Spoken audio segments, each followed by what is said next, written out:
My name is Malak Garamo. I am the co-founder of Medicine Telemedicine Service.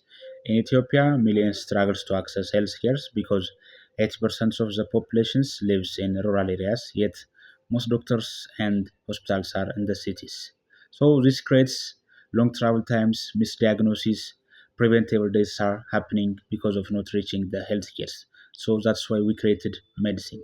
Medicine is a mobile-based telemedicine platform that connects patients with doctors through mobile phones, SMS chatbots, video consultations, and we also provide digital medical follow-up records. So we can use medicine to prepare faster access to doctors and to create affordability and scalability on the society by using mobile phones via SMS.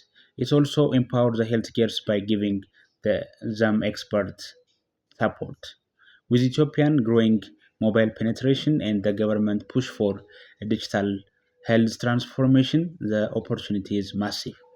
As we all know, the global telemedicine market is expected to reach 186 billion US dollar by 2026. With this, Ethiopia will have a big future on it. Generally, medicine is more than a business, it's a lifeline for millions.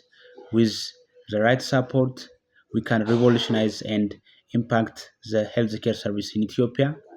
Let's save the lives of many. Thank you.